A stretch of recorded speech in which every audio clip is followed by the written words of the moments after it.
सुबिन भट्टराईजीले लेख्नु भएको यो उपन्यास साया 24 घण्टादेखि लगातार परिरहेको झरीले तन आलस तालस भएको थियो। बिहानी पखको समय आधा निदाएको थिएँ, आधा बिउजै थिएँ। गाडीहरू कुदेको आवाज र सडकमा हिँड्ने मान्छेहरूको कल्याङ बल्याङ कानमा फिझैँ गुजुङ गुजुङ गरिरहेको थियो। पूर्वपट्टिको खुल्ला झ्यालबाट पानीले चिस्याएको वायु सरर छिरिरहेको थियो। शरीर पुरै चिस्याउँदै त्यसको रोकथामका लागि म ब्ल्याङ्केट ओढिरहेको थिएँ। यद्यपि त्यो हिउँदको याम थिएन। निरन्तर झरीको प्रभावले वायुमण्डललाई हिउँद झैँ आभास दिलाइरहन्थ्यो। मोबाइलमा बजेको रिङटोङले आधा उदी निन्द्रा पनि निर्ममता साथ खोज्ने दुष्प्रयास गर्यो। तैपनि 1/4 निन्द्रामै थिएँ। यसो भनौँ, आफूलाई जबरजस्ती निदाएको बहाना बनाउने प्रयास गरिरहेको थिएँ। मोबाइलमा देखेँ सेभ नगरिएको नम्बर। रिसिभ गरेँ। नारी स्वर प्रवाहित भयो। हेलो हेलो, को हुनुहुन्छ यहाँ? गेस गर्नुहोस् को होला? ठम्म्याउन सकिनँ। के हामीले यसभन्दा पहिले कुरा गरेका थियौँ? निन्द्राकै आवाजमा मैले यसो भने। आफ्ना एक्स गर्लफ्रेन्डहरू याद गर्नुहोस् त। इत्तरिएको आवाज आयो उताबाट। सरी, मैले चिनिनँ। प्रयास गर्नुहोस् न।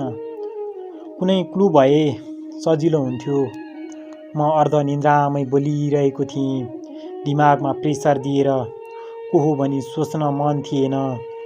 भए त सजिलै हुन्थ्यो, तर मलाई त तपाईँलाई अप्ठेरोमा पार्न मन लागिरहेछ। न्यु खोज्ने कुरा गर्छे उताबाट। को हो कुन्नी, त्यस्तो किन? प्रश्न गरेँ। हिसाब किताब बराबर गर्न उताबाट उत्तर आयो। अब 81 कुन जमानादेखिको दुश्मन निक्ल्यो मेरो। म निन्द्रामै भए पनि फ्ल्यासब्याकमा जान थालेँ। पुराना महिला दुश्मन को छन् भनी लेखाजोखा गर्न लागेँ। तर दुश्मन त परै जाओस्, मित्र पनि धेरै कमाउन सकेको इतिहास मसँग थिएन। कस्तो हिसाब किताब? निकै बेर सोचेर सोधेँ। सबै कुरा अहिले किन भन्नु? कहिले भन्ने त? त्यो पनि किन भन्नु? होइन, कस्तो न्यु खोज्ने मान्छे? मलाई पनि झनक्क रिस उठ्यो। उसो भए फोन किन गरेको त? त्यो त झन् भन्दिनँ। अनि के चाहिँ भन्न फोन गरेको त?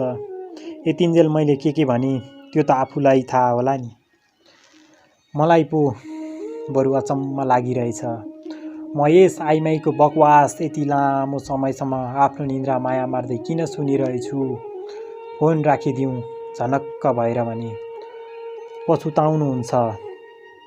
अहिले तपाईँको बकवास सुनेर चाहिँ नपछुताई बसेको छु जस्तो लाग्छ। योभन्दा बढी पछुताउनुहुन्छ। हामी यसभन्दा पहिले फोनमा बोलेका छौँ? फेरि दोहोर्याएँ प्रश्न। नो, हामी पहिलोचोटि बोलिरहेका छौँ। एका बिहानैको मेरो दिमाग साटिरहेछ। पहिलोचोटि नै सुनेको आवाज हो यो। पहिलोचोटि सुनेको आवाज म कसरी चिनौँ? त्यसपछि उनले ढिलो नगरिकनै भनिन्, म साया साक्य। भएको 1/4 निन्द्रा पनि 2 सेकेन्डमै कुलेलाम ठोको। यस्तो लागिरहेको थियो 50 जना मान्छेले मलाई एकसाथ सिमोटिरहेछन्। कसैले गहिरो इनारभित्र हुलिदिए जस्तो लाग्यो। पत्याइहाल्न पनि सकिन। नपत्याउन मनले मानेन। कोही मसँग जिस्किरहेछ यस्तो लाग्यो। तर त्यो भनाइमा जिस्किनुको कुनै सङ्केत देखिएन। एकछिनसम्म त पत्याउनु नपत्याउनुको द्वन्द्वमै फँसिरहेँ। साया साक्य, यो नामसँग म 2 वर्षदेखि जोडिएको छु। यसरी जोडिएको छु जसरी कसैकी प्रेमिका, माफ गर अतीत, उसको प्रेमीसँग जोडिएको होस्। सायालाई मैले अचेरसँग कुदेको छु। विचारहरूमा भरेको छु। भावनाहरूमा समेटेको छु। सङ्क्रमित भएको छु उसैमा सम्पूर्ण रूपमा। अनि यस्तोमा के उसँग एक किसिमको लगाव हुनु जायज होइन? हो, म निर्धक्कसँग भन्न सक्छु, मलाई सायासँग प्रेम भएको छ। म उसलाई प्रेम गर्छु, तर अतीतले जसरी होइन, अलि भिन्न कायदाले, बेग्लै अनुभूति साथ। अनि यस्तोमा उसको नाउँ लिएर फोन आउँछ भने म किन उद्वेलित नहुँ त? मेरो मानसिक र शारीरिक अवस्थामा भयानक परिवर्तन किन नआओस् त? सिडिएसको हरियो बोर्डमा नाउँ देखेपछि सायालाई देख्न अतीतलाई केही दिन कुर्नु परेको थियो, तर मैले पुरै 2 वर्ष कुरेको थिएँ। अतीतभन्दा कयौँ गुणा धैर्य काखी च्यापेर हिँडेको थिएँ। मैले नाउँलाई मात्र कुरेको थिइनँ। मलाई कहीँ कतै लाग्दैन साया मेरो लागि पात्र मात्र हो। कतै लाग्दैन ऊ केवल मेरो शब्दहरूमा मात्र सीमित छे। ऊ मेरा लागि अपरिचित हुन सक्दिन। औपचारिक साक्षात्कार बाँकी थियो। सायासँग परिचित हुनुको परिभाषा दिनलाई, प्रमाण जुटाउनलाई मैले पनि उनलाई सम्पूर्ण रूपमा अनुभूत गरेको थिएँ। कमसेकम अतीतको आँखाबाट अतीतले झैँ। सायाले आफ्नो परिचय दिइसकेपछि मैले सोधेँ, कहाँ थियौ? थियौ, तिमी पो भनेछु। भनिसकेपछि पश्चाताप भयो। अर्काकी स्वास्नीलाई पहिलो संवादमा तिमी भन्ने प्रेरणा कहाँबाट आयो? कुन तत्त्वले ठेल्यो मलाई यसो भन्न? यति व्याकरण नजान्ने मान्छे म पटक्कै होइन। व्यवहारिकता पनि थोर बहुत जान्दथेँ, तर ऊ मेरो त्यो किसिमको सम्बोधनप्रति निरपेक्ष रही मानौँ त्यो उसले सुनेकी नै छैन। मलाई सजिलो पारिदिई, अब तिमीले नै चलाउँछु मनमनै भने, नत्र सायालाई तपाईँ भनेर बोलाऊँ, यो म कल्पनै गर्न सक्दिनँ। त्यो सब म भेटमै भन्छु। मेरो प्रश्नको उत्तर दिँदै उसले भनी, के आज भेट्न सम्भव छ? अर्को पटक मै सोधुँला भन्ने प्रश्न पालो मिचेर उसैले सोधिदिए। भनौँ न, एक किसिमले कुकुलो पारिदिई, जुन स्थिति निमेषभरमै भए पनि बोझिलो हुनेवाला थियो। कमसेकम मेरा लागि उत्तेजित हुँदै प्रति प्रश्न गरेँ, कहाँ? कति बजे? वज्र क्याफे, बसन्तपुर, 3 बजे। अनि म तिमीलाई कसरी चिन्छु? म तपाईँलाई चिन्छु नि, उसले भनी। तैपनि मोबाइल नम्बर भएपछि के गाह्रो र? उत्साहित हुँदै ओछ्यान छोडेर पर्दा खोलेँ। झरी थामिने सङ्केत थिएन। आकाश अविरल निचोरिरहेको थियो। घडी हेरेँ, 8:30 हुन लागिसकेको थियो, तर समय बितेभन्दा तन्नेरी देखिन्थ्यो। झ्यालबाट चिहाएँ। मान्छेहरू छाता बर्सादीमा बाटोभरि देखिए। केटाकेटीहरू स्कुल बस कुरिरहेका थिए। यही समयमा त्यो बाटोमा सधैँ देखिने नियमित अनुहारहरू बर्सातको सुरक्षा अपनाउँदै हिँडिरहेका थिए। सब कुरा समयअनुसार नै थियो। ढिलो त म उठेको थिएँ। मौसमका कारणले समयले आवश्यकताभन्दा बढ्ता तन्नेरी भइदिएर एउटा सानो बेइमानी जो गरेको थियो। एक झोक्का हावा हात नै ठेर्याउने गरी प्रहार गरेर त्यही बेपत्ता भयो।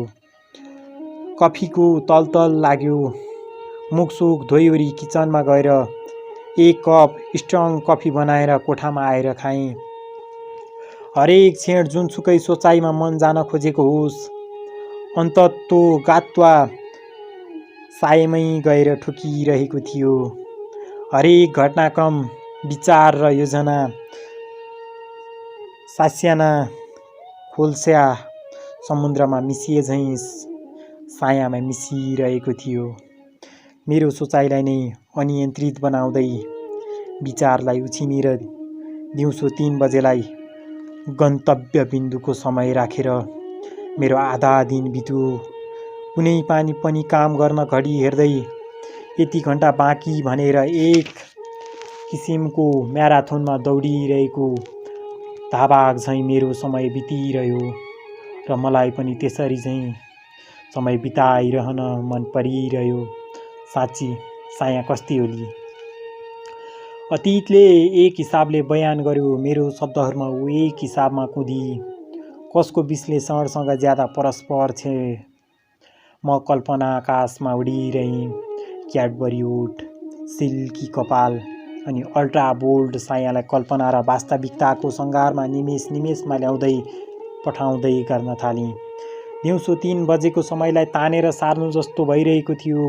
साया डोरी हुँदो त बल लगाएर तानी लम्बाइ घटाउने दुष्प्रयास पनि गर्दो हुँ।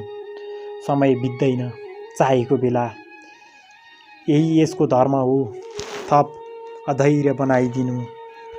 ओस्लो किलको यात्राबाट अतीतको कथा सुनेर आइसकेपछि साया काठमाडौँ फर्किएको खबर पाएँ। उसलाई फेसबुकमै खोज्ने प्रयास पनि नगरेको होइन, तर कसै गरे पनि फेला पार्न सकिनँ। सायद जो पायो त्यहीका लागि ऊ इन्भिजिबल बनिदिएकी थिए। एकपटक त मन थाम्नै नसकेर अतीतलाई नै फोन गरेँ। उसले भन्यो सायाले आजकल आफ्नो अकाउन्ट डिएक्टिभेट गरेकी छे। त्यसपछि मैले पनि वास्ता गर्नै छाडेँ, तर बेला बेला अतीतसँग सम्पर्क भने गरिरहन्थेँ र सोध्थेँ सायाको खबर। मेरो चासोमा अतीत यसो भन्थ्यो, के फरक पर्छ र, साया भेटियोस् या नभेटियोस्। मेरा लागि साया भेटिनु र दृश्यविहीनको हातमा टर्च लाइट पर्नु उस्तै उस्तै हो। अतीतलाई म सम्झाउन खोज्थेँ, निराशवादी स्थितिबाट निवृत्त गराउने प्रयास गर्थेँ, तर उसलाई मेरो कुराहरूले कहिल्यै छोएन। सायद मैले नै सम्झाउन जानिनँ। मलाई यस्तो लाग्थ्यो एकचोटि ओस्लोमा उसले दिएको ठेगाना पछ्याउँदै गएँ। त्यो होलीको दिन थियो। नेपाली र भारतीय विद्यार्थीहरू रङ दलिएको अनुहार लिएर रमाइलो गरिरहेका देखिन्थे। म सिधै अतीतको रूपमा गएर नक गरेँ। मलाई देखेर ऊ छक्क पर्यो। निलो ट्राउजर र रातो टी सर्टमा थियो ऊ। अनुहारमा भने दारी झुस्स, ओठ कलेटी परिसकेका, कपाल फङ्ग उडेको, कन्छिरीतिर पनि नमिलेको कपाल झ्याप्पै देखिन्थ्यो। हेर्दै प्रेममा धोका खाएर बसे जस्तो देखिन्थ्यो। उसले मलाई भित्रपट्टि छिरायो। खाटमा ल्यापटप खोलिएको थियो। मैले नदेख्ने गरी चलाएर एकैछिनमा सटडाउन गर्यो। मेरो आतिथ्यका लागि उसले कफी बनाएर खुवायो अनि नर्वेजियन चुरोटको बट्टा मेरो अघिल्तिर सार्यो। चुरोट सल्काइसकेपछि मैले उसलाई भने, होलीको दिन पनि किन यस्तो रङ उडे जस्तो हुलिया अतीत। उसले कुरै कुरामा कवि झैँ हुने प्रयास गर्दै भन्यो, न कोही छ भिजाउने, न कोही छ रङ्गाउने, रुक्खा फिक्का यस्तै छ मेरो होली। मलाई वाहा भन्न मन लाग्यो, तर ऊ कविता सुनाइरहेको थिएन। बोल्ने टपिक नै फेला नपरे झैँ हामी मौन बसेका थियौँ। कफीको एक चुस्की लगाएर अतीतले भन्यो, मलाई रङ मन नपर्ने, होली मन नपर्ने। त्यो एउटा होलीकै दिन थियो। साया अचानक मेरो कोठामा आएर मलाई अन्धाधुन्ध अबिर दल्दिन थाली। उसले अबिर दलुन्जेल मैले झर्को फर्को गरेँ। कोठामा के एक्लै बसिरा प्रफुल्ल हुँदै सायाले भनेकी थिए। उसका ओठमा पनि अबिर लागेको थियो। बरखी बारे झैँ सेतो कलरको टाइट कुर्ता सुरुवाल थिए। कपाल फुक्का छाडेकी। मलाई तानेर बानेश्वर चोकतिर लगी। केटाहरूले छतबाट सायालाई लोला हानिरहेका थिए। मलाई निकै असहज फिल भइरहेको थियो। भने, यसरी लोला खाइरहँदा तिमीलाई अप्ठ्यारो लाग्दैन? अप्ठ्यारो? आई इन्जोय दिस अतीत। आजै त हो, हानुन् न, जति हान्छन् सधैँभरि हान्न पाउने हुन् र। यति भनिसकेपछि अतीत हाँस्न लाग्यो। झुस्स दारी पालेको अनुहारमा आँसु पटक्कै सुहाएन। अनि फेरि आफ्नो भनाइलाई निरन्तरता दियो। र यो आजको होली, जब मलाई रङ मन पर्न थाल्यो, होली मन पर्न थाल्यो, म उसलाई मन नपर्ने भएँ। त्यस रात उसले मलाई आफ्नैमा बस्न अनुरोध गर्यो। भन्यो, एक्लै भएर होला, नपिएको पनि धेरै भयो, आज जम्नुपर्छ। वास्तवमा म उसको यस्तै किसिमको अफरको आश सुरुदेखि नै गरिरहेको थिएँ। ऊ किचनतिर पस्यो। किचनबाट फर्किँदा ऊ सँगसँगै 2टा गिलास र सल्किरहेको एउटा चुरोट पनि आयो। पिउने क्रममा ऊ बेला बेलामा आवश्यकताभन्दा बढी भावुक बनिदिन्थ्यो। बडो भावुक भएर भनौँ, जो कहिल्यै फर्कन्न जस्तो लाग्छ, उसलाई झन् नअगाउन्जेल कुर्न मन लाग्छ। किन होला? अनि वहाँ रुन पो लाग्यो। कस्तो रुन्छे प्रेमी यार तिमी? मेरो मुखबाट फुत्कियो। धन्न उसले सुनेनछ। एकपटक सम्झाउने हेतुले भने, हाँस्न सिक अतीत। दुःखको सबभन्दा राम्रो उपचार भन्नु नै हाँस्नु हो। ऊ आवाज निस्कने गरी हाँस्यो अनि भन्यो, हाँस्नु दुःखको सबभन्दा राम्रो उपाय भए संसारमा सबभन्दा धेरै नाइट्रस अक्साइड बिग्थ्यो होला। रक्सीको गिलास उठाउँदै गर्दा उसले भन्यो, सुरुमा म रक्सी खान्न थिएँ। सायाले दिएको ल त्यो।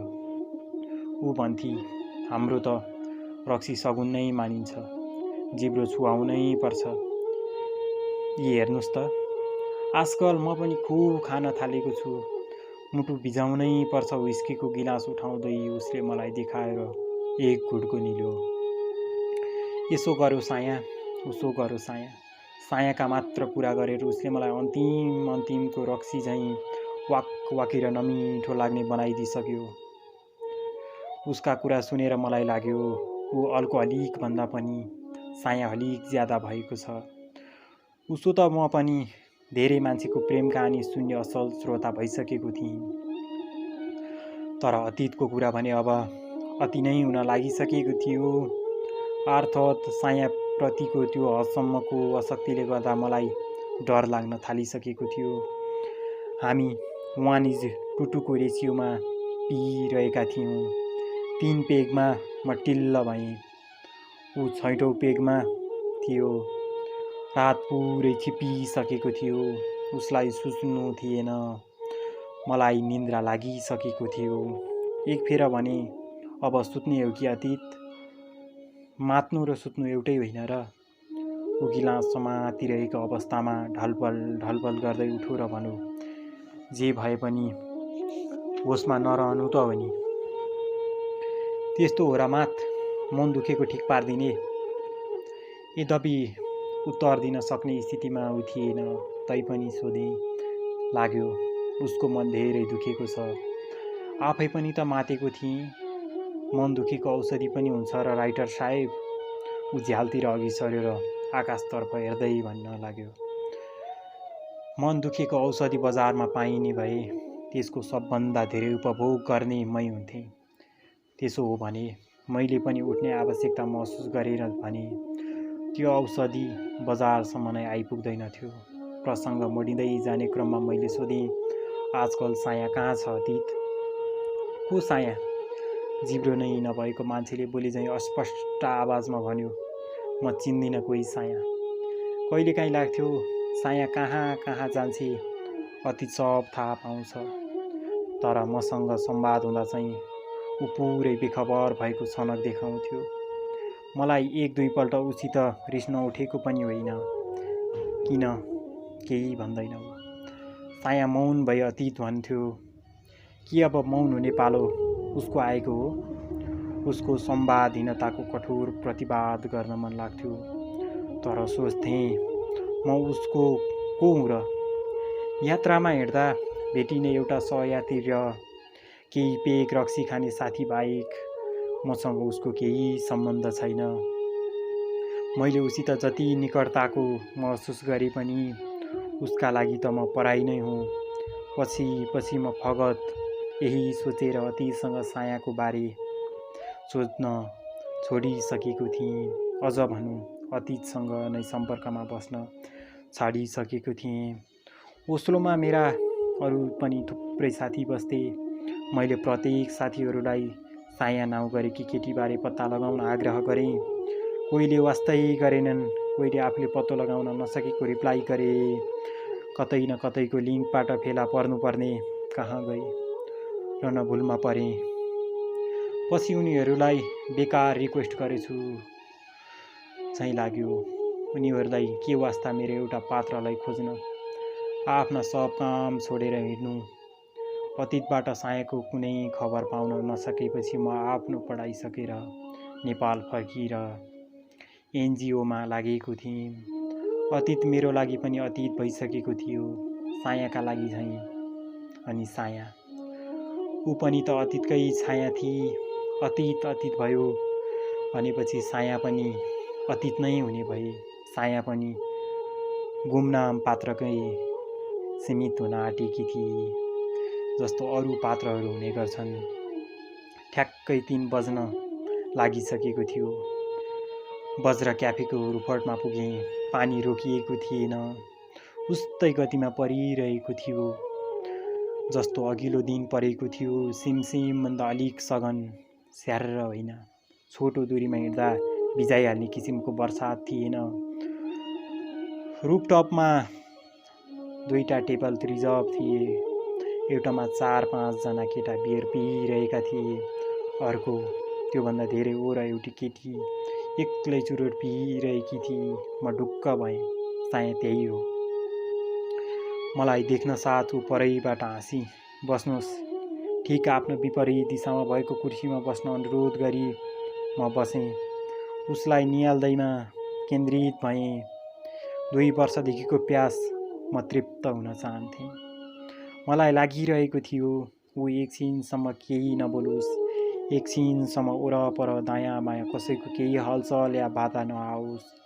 म उसलाई निरन्तर निहार्न चाहन्थेँ, आँखाभरि भर्न चाहन्थेँ। टिलपिल टिलपिल पोखिउन्जेलसम्म छचल्किरहोस्। ऊ मेरो आँखामा जसरी छचल्किन्छ, कसैको आँखा असीम खुसीले। कुर्सीमा बस्नुसँगै एउटा कौतूहलताको अवसान भयो। साया साक्य मेरो अघिल्तिर थिए। म आफैलाई कसरी विश्वास दिलाऊँ? साया मरुन कलरको स्लिभलेस र खैरो हाफ प्यान्टमा थिए। उसको वेशभूषा हेर्दा लाग्थ्यो उसलाई पटक्कै जाडो भएको छैन। एक नासले धुवा फालिरहेकी, कपाल चाहिँ गर्दनसम्म मात्र झरेको, दायाँ पाखुरामा एउटा अमूर्त टाटुको पेकी थिए। समग्रमा बिछप्ट राम्री। यस्ती साया देखेर किन भुतुक्क नहोस् त अतीत शर्मा? किन त्यसरी नपच्याओस् त नर्वेसम्म? किन नरहोस् उसलाई एकाएक गुमाउनु पर्दा? किन रुफटपमा बसेकी यस्तो झरीमा? सिलसिला मैले नै सुरु गरेँ। यो प्रश्न आवश्यक र स्वाभाविक पनि थियो। भलै ऊ भिजिरहेकी अवस्थामा थिइन्। ठुलो छाताले टेबल र त्यस वरिपरिको सानो संसारलाई आवश्यक सुरक्षा प्रदान गरिरहेको थियो। एकपटक वरपर निहालिसकेपछि थाहा पाएँ, नसोधेकै भए पनि हुन्थ्यो कि। सोधिसकेपछि यस्तो लाग्यो, तर उसले पनि उत्तर नदिएकै भए हुन्थ्यो। यस्तो हुन सकेन दिई भनी। नर्वेमा उज्यालोको मुख ठिकसँग कहाँ देख्न पाइन्छ र? काठमाडौँ बसुन्जेल त धित मार्नु पर्यो नि। म हाँसेँ, एउटा फर्मल हाँसो। मन नलागी उसको कुरामा रुचि देखिरहेको रहेछु भन्ने आभास दिलाउन। के खानुहुन्छ? उसले मेनु मतिर सारिदिई। पछिल्लोतिर वेटर आएर ठिङ्ग उभिरहेको रहेछ। केही खाइहाल्नुको स्थिति थिएन। नखाई बस्न मनले मानेन। कफी र चुरोट नै मगाएँ। चुरोट चाहिँ 2टै ल्याउनुहोस्, सायाले वेटरलाई भनी। एउटै चुरोट खाउँ न, आत्मीयता बढ्छ भन्न मन लागेको थियो, तर भनिन। आत्मीयता बढाउन मन थियो, तर भन्न मन भएन। होइन, सकिन। भन्न मिल्ने कुरो पनि त थिएन। मलाई कतिको खोज्नुभयो त? एकछिनसम्म विद्यमान सन्नाटालाई उसले बिथोली। सन्नाटामा अभ्यस्त भइसकेको हुँदो उसको प्रश्नले तर्सिएँ। भने, खोजी हराएको मान्छेको गरिन्छ, लुकेको मान्छेको होइन। यो मैले हाँस्दै भनेको थिएँ। सिरियसली भनेको भए सायद रिसाउँथे भन्ठानेर। के रे? आँखीमै वात्त मासतिर सारेर धेरै पहिलेदेखिको परिचितलाई झैँ भनी, यो आरोप हो कि व्यङ्ग्य? जे सम्झिँदा कम रिसाउँछौ? ऊ मुस्कुराई। मलाई ऊ मुस्कुराएको साह्रै मन पर्यो। बढी रिसाउन प्रतिबन्ध छ र? मुस्कुराहट कायम गर्दै भने। तिम्रो पर्सनल रिस हो। मैले भने, मात्र अड्कलेर रिसाउन सक्छौ। यति चाहिँ हो। त्यो रिसले मलाई केही असर नगरोस्। रिसको कारण तपाईँ बन्ने अनि रिसाउनु चाहिँ आफ्नै लागि हो। कहाँको न्याय? हरेक कुराको तर्क गर्थ्यौ। केही बेरको ऱ्यापिड फायर संवादपछि म पुनः पुरानै कुरामा गाँसिन चाहेँ भने, तिमी मैले चाहेको बेलामा किन भेटिएनौ साया? तपाईँलाई खोज्न नआउँदो रहेछ। उसो भए कसरी खोज्नु पर्थ्यो र? त्यो त तपाईँको प्रतिबद्धता थियो नि। मलाई किन सोध्नुहुन्छ? बसिरहेको मेचमा अलिकति हलचल गरेर आफ्नो बसाइ मिलाउँदै गर्न क्रममा भने, हेर्नुहोस् त, प्रतिबद्धता तपाईँले गर्नुभएको थियो। आफ्नो पुस्तकमा भेटिदिएँ, म आफै कति सजिलो बनाइदिएँ। साँच्ची मेरो नम्बर कसरी पायो? जसरी तपाईँको अरू प्रशंसाहरू पाउँछन्। टेबलमा 2वटा चुरोट पहिला मैले सल्काएँ अनि बलिरहेको सलाइको काँटी उसको मुख नजिकै लगेर चुरोट सल्काउनलाई सहयोग गरेँ। पहिलो सर्को लिएर धुवाँ हावामा फाली अनि त्यसपछि भने, फोन नम्बर कसरी पाएँ? यो महत्त्वपूर्ण कुरा होइन। जसरी पाएँ, बस पाएँ। पाउनु नै एउटा उपलब्धि हो। म चुपचाप उसलाई सुनिरहेको थिएँ। नभन्ने कसम खाएकी छौ? तपाईँले पनि आफ्नो अडान नछोड्ने कसम खानुभएको छ। झन अप्ठ्यारोमा नपार मलाई। कम्पिटिसन गर्नु छैन। सरेन्डर गर्नु भा? सरेन्डर गरेँ भने भन्छौ? मलाई बच्चा ठान्नु भएको छ? मैले त्यस्तो ठानेर होइन, मैले त्यस्तो बुझेँ। तपाईँ सोधेर थाक्नुहोस्, म जवाफ नदिएरै थाक्छु। फुङ्ग धुवाँ उडाउँदै भने, म तिम्रो अतीत हुँ र यसरी सताउँछौ? म तपाईँकी को थिएँ र? तैपनि बेइमानी बनाइदिनु भयो। कसरी? साया बेइमानी छे तपाईँकै पुस्तकमा। त्यो दोष अतीत भन्दा थुपार लेख्न तपाईँ दोष चाहिँ अर्कालाई। कहाँको न्याय?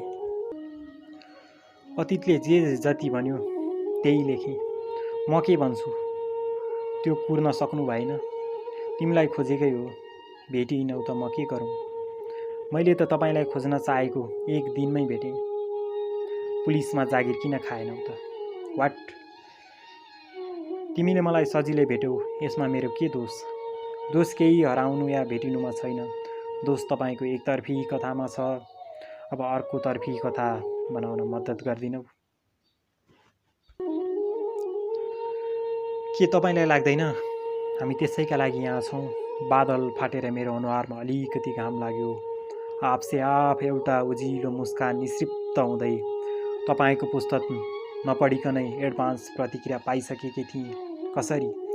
मेरो साथी सर्कलले मसँग सोध्थे, बेइमान त बनाउनु भयो, बदनाम पनि गर्नुभयो।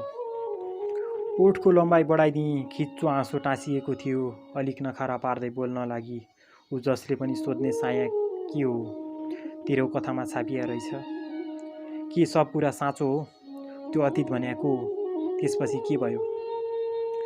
साथीहरूलाई थाहा थिएन त तिमीहरूको प्रेम कहानी? सबैलाई किन थाहा दिनु? हुँदा फेसबुक नै डिएक्टिभेट गर्नु पर्यो। गरेँ। मलाई पढ्नु थियो तपाईँको किताब। ओस्लोमा सम्भव थिएन। काठमाडौँ छिरेपछि पढ्छु भन्ने थियो। केही दिन व्यस्त भएँ। अस्ति पुस्तक किनेर ल्याएर 5 घन्टामै सिद्ध्याइदिएँ। तपाईँलाई भेट्ने इच्छा तीव्र भएर आयो। फेसबुक एक्टिभेट गरेर सर्च गरेँ। तपाईँका वाल सरसर्ती हेरेँ। एक मनले लागु। फेसबुकमै भए पनि एउटा मेसेज पठाएर तपाईँको नम्बर नमागौँ। तर म तपाईँलाई सक्दिन चाहन्थेँ। म पनि तासमा फलासको जस्तो पत्ता सो गरे चाहिँ तपाईँको धुकधुकी र कौतूहल बढाउँदै तपाईँका अघिल्तिर प्रस्तुत हुन चाहन्थेँ। बिहान फोन गर्दा मलाई तपाईँको दिमाग अझ चाट्न मन थियो, तर खै किन हो सकिन। बेस्वादको भएर होला म पनि किचकचिरेँ। तैपनि कम साथीकी छु झैँ लाग्छ तिमीलाई। त्यो त केही होइन, उसले भने। अझ किस्तामा चाटेर पागल बनाउँछु भन्ने थियो। तिमीले मलाई पागल बनाउँदै पर्दैनथ्यो। किन आँखै भुइँमा मुजा पार्दैछु ती? म पहिल्यैबाट पागल छु। हामी दुवै हाँस्यौँ। अब त भन, नम्बर कसरी पायो? उसले टेबलमा भएको पानीको गिलासबाट 2 घुटको पानी गुटुक्क निली अनि भने, "तपाईँको फेसबुक सियाउने बेला एउटा अर्को कुरा पत्ता लाग्यो। के?" मुखले होइन, आँखाले गरे यो प्रश्न।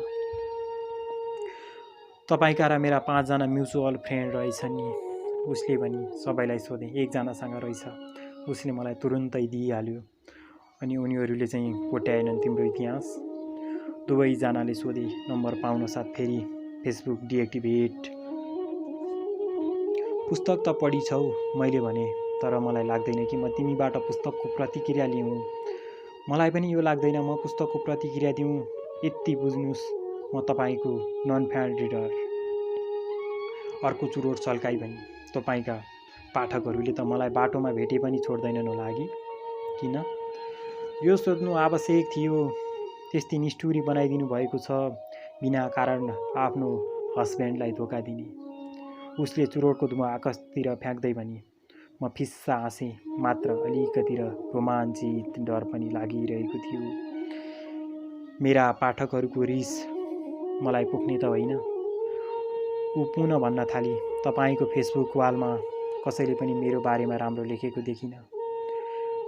भनिसके त, त्यो अतीतको कथा थियो। एउटालाई माथि उकास्न अर्कोलाई झार्नै पर्छ भन्ने छ र? तिमी झरेकी कहाँ छौ र साया? "तपाईँका पाठकले त झारे नि," ऊ अलिक कड्की। "त्यो सब अतीतप्रतिको सहानुभूति हो। लेखक पर्नुभयो। पार्नुस् न मलाई आफ्ना शब्दमा पासोमा।" व्यङ्ग्यले भरिएको आवाज साथ पनि जसरी तर्क गरे पनि हुने है तपाईँले। गल्ती स्वीकार्नुभन्दा तर्कैले जित्नु राम्रो नि हो। कम्तीमा आफ्नो इगो त डाउन भएन। मलाई लाज लाग्यो। मेरो कुतर्क फजुलमा गए जस्तै लाग्यो। त्यसैले केही बोलिन। साया नै बोल्न लागि, "जे देखिन्छ त्यो कुरा मात्र सत्य हुँदैन। तपाईँ अहिले यतिखेर मेरो अगाडि देखिरहनु भएको छ। यसको माने तपाईँ मेरो ढाडको भागलाई इग्नोर गर्न पाउनुहुन्छ त?" मैले त्यो पाटोलाई इग्नोर गरेको छैन नि। सायाको कडाई आवाजको तुलनामा मैले अलिक लुतो पाराले बोलेँ। यद्यपि मसँग यथेष्ट तर्क थिए। तर किन हो उसलाई जित्न दिन मन लाग्यो? तिमीलाई थाहा छैन साया, धेरै छन् जसले तिम्रो पनि केही व्यवस्था होलान् भनी बुझेका छन्। बरु अतीतलाई गाली गरेका छन्। तिमीहरूको सम्बन्धले जुन रूप धारण गर्यो त्यो सब अतीतमाथि दोषारोपण गरेका छन्। अतीतलाई तल खसाल्दा ऊ आफै माथि उठेको आभास गरिछ क्यारे। थप प्रतिवाद गर्न चाहिन। बरु विषयान्तर गर्दै भनी, "तपाईँले आफ्नो पुस्तकको अन्त्यमा 2टा इच्छा राखेको देखेँ। त्यो मध्ये एउटा चाहिँ म पुरा गर्न सक्छु।" म प्रश्नवाचक आँखाले उसैलाई हेरिरहेको थिएँ। मैले अन्त्यमा के इच्छा राखेको थिएँ? निकै बेरको मेहनत पश्चात सम्झेँ। सोधेँ, "कुन चाहिँ इच्छा?" "मेरो तर्फको कथा," उसले भनी। "तर अफसोस, पुण्य कमाउने तपाईँको इच्छा मबाट पुरा हुन सक्दैन।" फेरि एकपटक प्रश्नवाचक आँखाले उसलाई निहारेँ। छड्के हेराइले हेर्दै भनी, "यसको उत्तर मेरै कथामा आउला।"